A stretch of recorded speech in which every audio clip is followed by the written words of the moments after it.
মহিলা, তুমি জাতিকে পাপী করে, তোমার অঙ্গ প্রত্যঙ্গ জাতিকে দেখিয়ে জাতিকে জাহান্নামের দিকে ঠেলে দিয়ে তুমি নিজেকে শিক্ষিত মনে করো না। ভুল হিসাব তোমার বিদ্যাকে কবর দিতে এসেছে, তুমি মনে রেখো। তোমার মুখ দেখলে পাপ হয়, তোমার হাত দেখলে পাপ হয়, তোমার পা দেখলে পাপ হয়, তোমার শরীর দেখলে পাপ হয়, তোমার চুল দেখলে পাপ হয়, তোমার গোটা দেহটাই হচ্ছে অন্যের জন্য পাপের বস্তু। শোন, এই ছেলে, তোমার বাপ তোমার বোনকে দিয়ে জাতিকে পাপী করে তোমার বাপ যেন তাহাজ্জুদ পড়ে জান্নাত কিনতে না চায়, বলে গেলাম তোমাকে। আর তোমার বোনকে বলে গেলাম, তোমার বোনের সাথে আমার অনেক কথা আছে, তোমার সাথে কথা আছে। তুমি এক পায়ে হলে দাঁড়িয়ে থাকো, এক একটা বাক্যকে তুমি মনে করবে 1 কোটি টাকা মূল্য, তাহলে তুমি আজকে কথা মূল্যায়ন করতে পারবে। আবারও বলে যাচ্ছি, তোমার বোন জাতিকে পাপী করে নিজেকে যেন শিক্ষিতা মনে না করে। এই ছেলে, তোমার বোন জাতিকে পাপী করে যেন নিজেকে শিক্ষিতা মনে না করে। ও শিক্ষিতা নয়, ও বন্য, ও বর্বর, ও অসভ্য, ও অশিক্ষিতা। তোমার বোনকে যদি আমি বন্য অশিক্ষিতা প্রমাণ করতে না পারি, আমি জাতির সামনে বক্তব্য দেব না।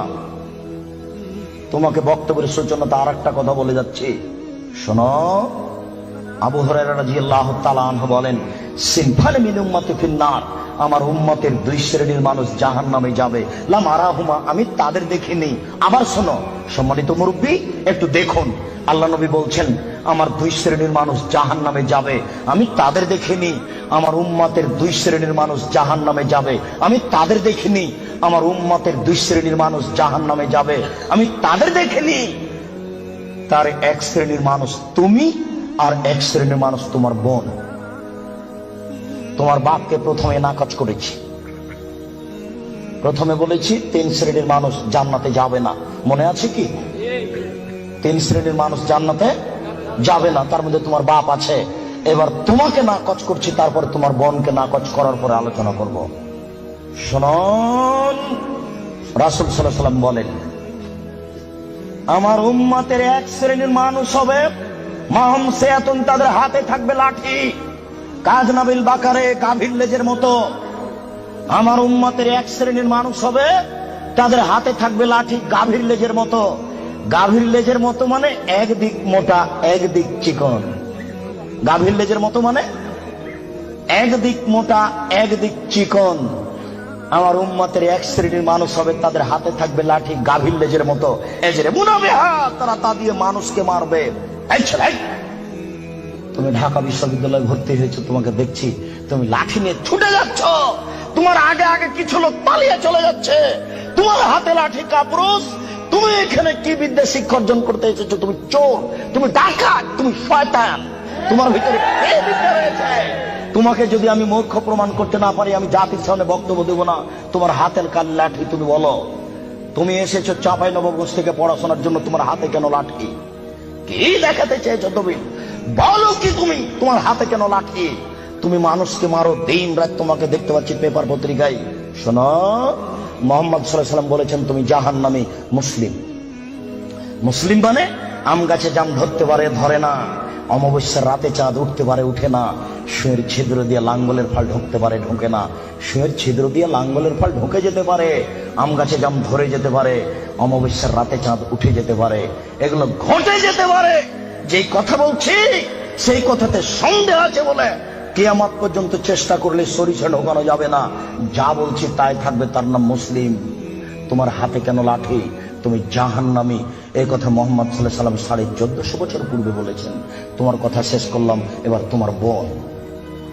দেখো, আমি অনুবাদক, দেখো তো, মনে হচ্ছে যে তোমাকে আর তোমার বোনকে আর তোমার মাকে দেখে দেখে আল্লাহ নবী বলছেন, অথচ আল্লাহ নবী বলছেন যে ওরা জাহান্নামী, ওদের আমি দেখিনি। ওরা জাহান্নামী, ওদের আমি দেখিনি।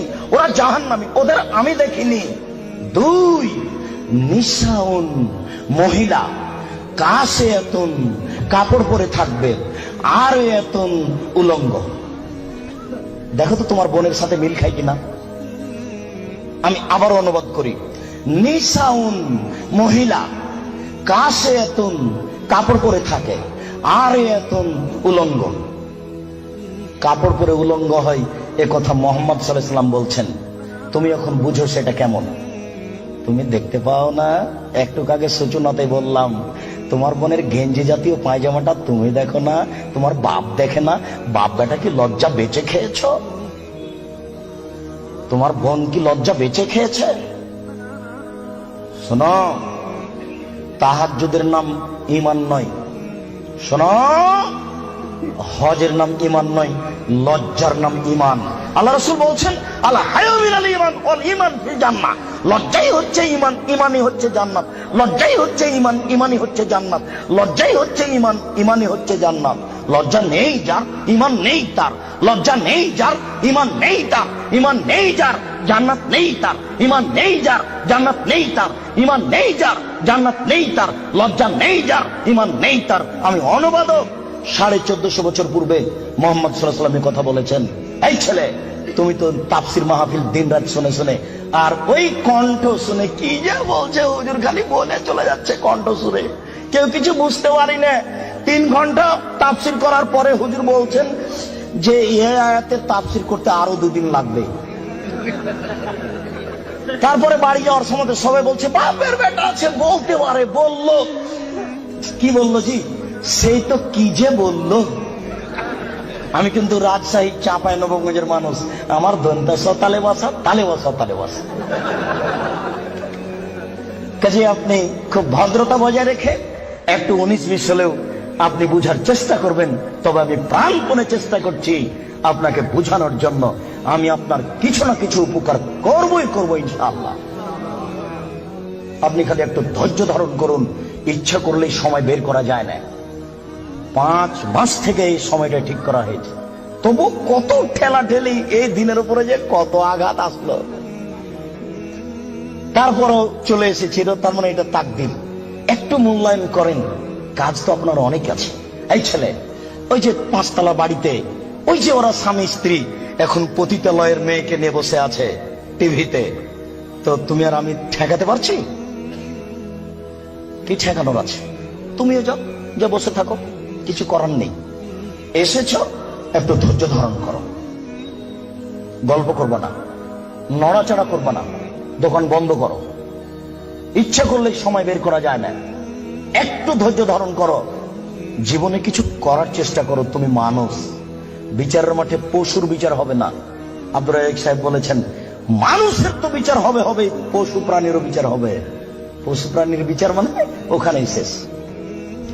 একটা সিংওয়ালা ছাগল যদি একটা অসিংওয়ালা ছাগলকে গুতা মেরে থাকে, তা আল্লাহ রাসূল বলছেন, আল্লাহ তাআলা অসিংওয়ালা ছাগলকে সিং দিয়ে বলবেন, এই সে ছাগল, তোমার সিং দিয়ে দিয়েছি, তুমি এখন গুতা মেরে না। তারপরে বিচার শেষ। তার জাহান্নাম জান্নাত নেই। মানুষের জাহান্নাম জান্নাত আছে। একটু ধৈর্য ধারণ করুন, বোকামির পরিচয় দিয়েন না। ইচ্ছা করলেই সময় বের করা যায় না। আপনি কথাটা মূল্যায়ন করুন। এই ছেলে, কথা শেষ করছি অংশে, তুমি শোনো। তুমি জাহান্নামী, এ কথা আল্লাহর নবী বলেছেন। তোমার হাতে লাঠি, গাভীর লেজের মতো তুমি মানুষকে মারো। তোমার বোন জাহান্নামী। তোমার বোনকে আল্লাহ নবী বলছেন নিসাউন, মহিলা, কাসিয়াতুন, কাপড় পরে থাকে, আর ইয়াতুন, উলঙ্গ, মমিলাতুন, ওরা পুরুষকে নিজের দিকে আকৃষ্ট করে। ওই যে দেখো তোমার বোন এখনো ওই যে যাচ্ছে, ঠোঁটে লিপস্টিক দেওয়া আছে। ওকে বলো যে তোমার নাম কি? ও বলে নাকি যে আমার নাম অলকা, আমার বাপের নাম গৌতম গুপ্ত, বলে নাকি? ওকে হিন্দুর মেয়ে, তোমার বাপ কি জবাব দিবে? তোমার বাপকে তাহাজ্জুদ পড়ে জান্নাত কিনতে বলিও কাপুরুষ। ভুল বুঝেছে তোমার বাপ আর তুমি, ভুল সিদ্ধান্ত। তোমার বাপ তাহাজ্জুদ পড়ে জান্নাত পাবে না। তোমাকে বারবার বলে যাচ্ছে, তুমি মনে রেখো। তোমার বোন এখনো ঠোঁটে লিপস্টিক দিয়ে বাজারে ঘুরছে। ঢাকা শহরে এভাবে ঘুরতে হবে কে বলেছে? তুমি ধর্মকে পাগল পেয়েছ।